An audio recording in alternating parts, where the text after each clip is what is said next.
Good morning. Can you introduce yourself, please? Sure. My name is P.Z. Myers, and I'm a biologist at the University of Minnesota Morris.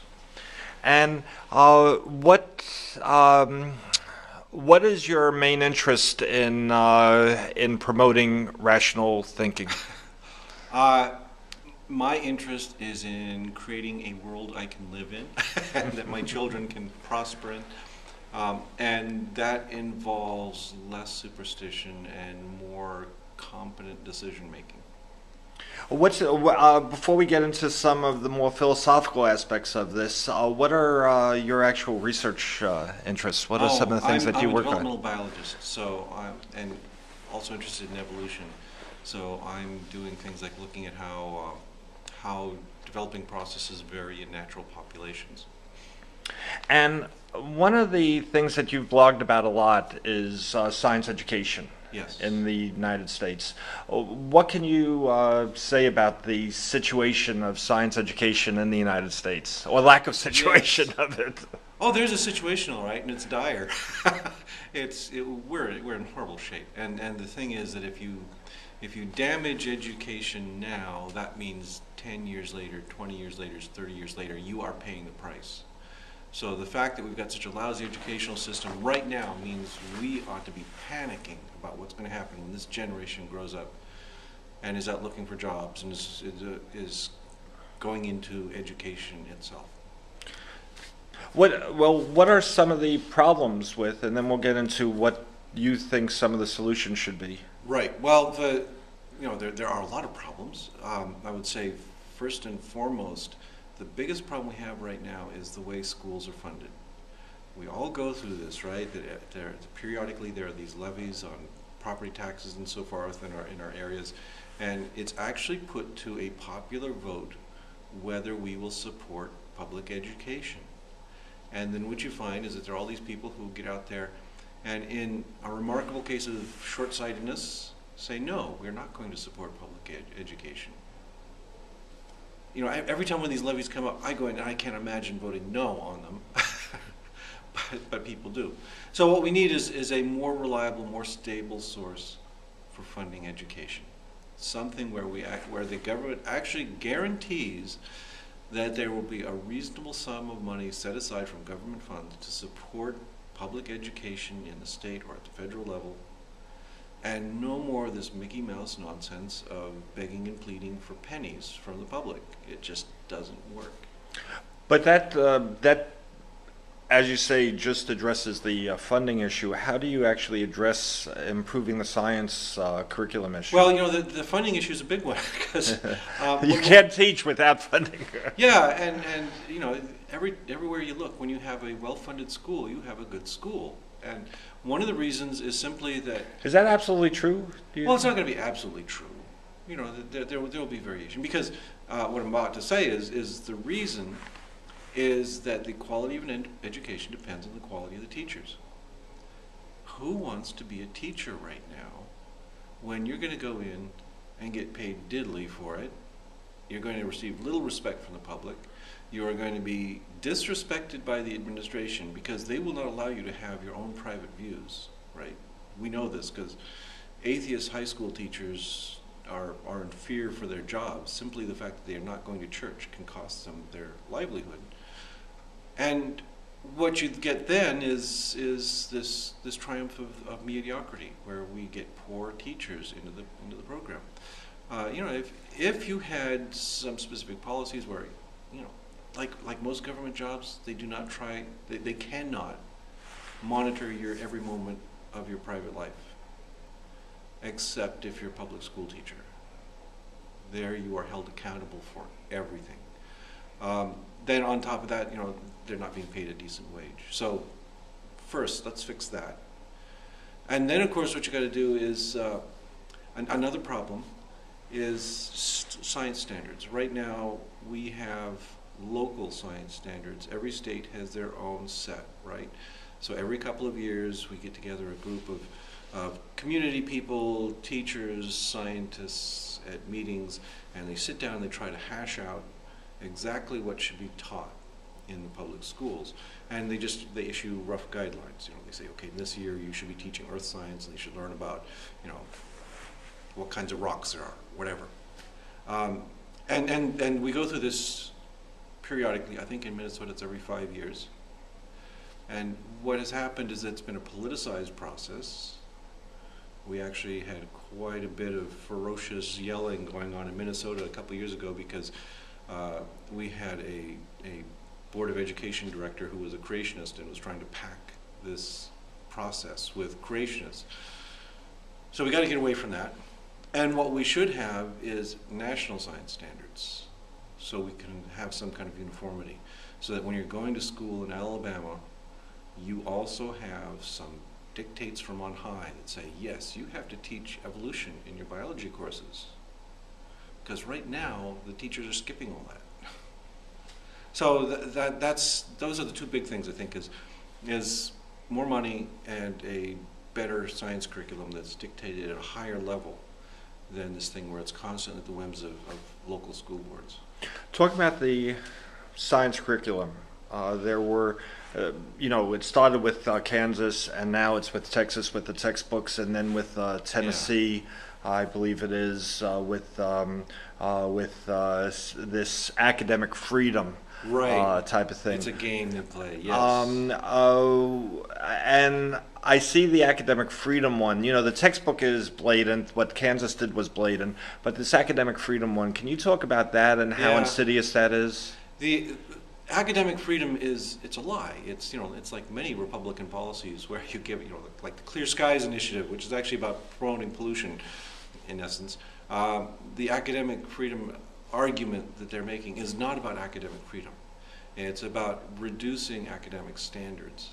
And the usual motivation for promoting these academic freedom bills is they want teachers to teach creationism, right? Or intelligent design, which right, is creationism in a sheep's clothing. But it also goes across the curriculum because, as we've seen recently in Texas, they're also interested in corrupting the history curriculum. We are supposed to teach this exceptionalist view of American history and things like that. So that's one of their goal is not to just give teachers academic freedom, because they're not going to do that. They're definitely not going to give you academic freedom. This is not a bill that says, well, yes, you can be an atheist and be a teacher, or you can be a Christian and be a teacher. This is all stuff that's off the table. What it is simply saying that we have certain pet beliefs, like creationism, like the magic of the Founding Fathers. We want that taught. Do you think that actually, you just raised a thought in my mind, do you think that a challenge to this bill could be kind of going back to the Scopes trial and an atheist actually trying to teach something atheistic in the schools and using this bill as protection? Well, but the Scopes trial wasn't about atheism. It was about but there was a law against teaching creation, evolution. Yes. Evolution, and so this is it's kind of like turning it around on them.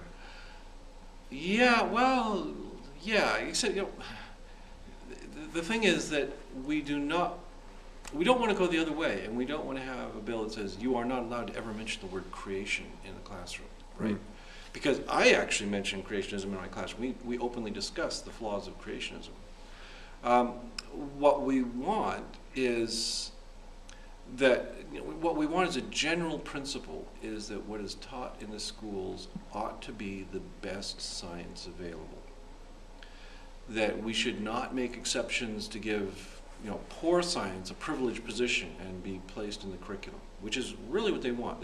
They want this crap that's got no scientific evidence for it, that is not done in any science labs anywhere, that has no empirical research backing it up, and they want to elevate that to the position of Hardy-Weinberg equilibrium, or something that's been so thoroughly demonstrated and tested.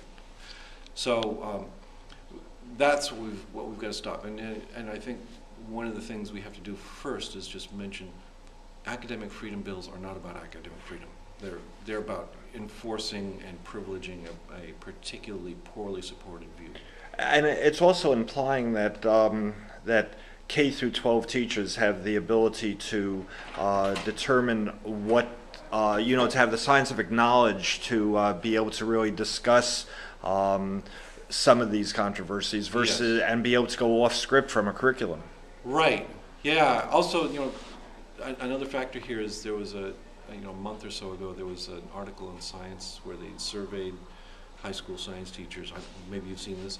Yeah, and one of the things that I noticed in that was not just that there was a large number of people teaching creationism and a large number of teachers who were avoiding evolution in their classrooms, but they also looked at the background of the teachers. And these are science teachers who have never had a course in evolution.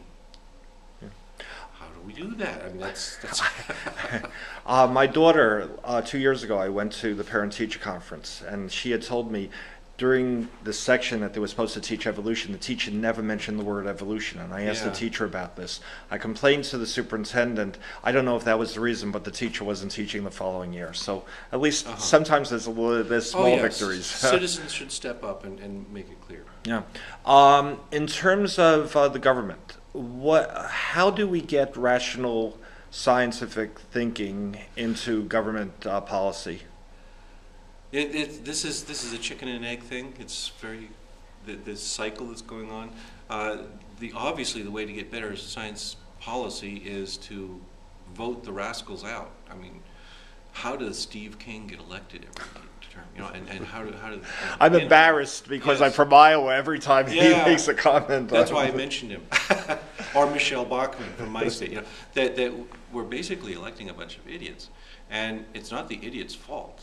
It's the fact that we have an electorate that is so poorly educated in science that they will blithely accept this nonsense that climate change deniers and evolution deniers and crazy people like King and Michelle Bachmann and Inhofe and all these other people will spout out, and that perpetuates a cycle, of course, because then you get idiots in high office who then destroy education, which produces more citizens that are stupid and elect more idiots, and it just never ends. I think what we have to do right now, and what we are doing, is we have organizations like the NCSE. Atheists are big on this. Is public outreach. The teachers aren't doing the job because of a combination of many of them are not adequate to the job, but others are actually actively repressed by the rules of the school. So what we have is this citizen outreach where we're trying to get more and more education to people by these other routes.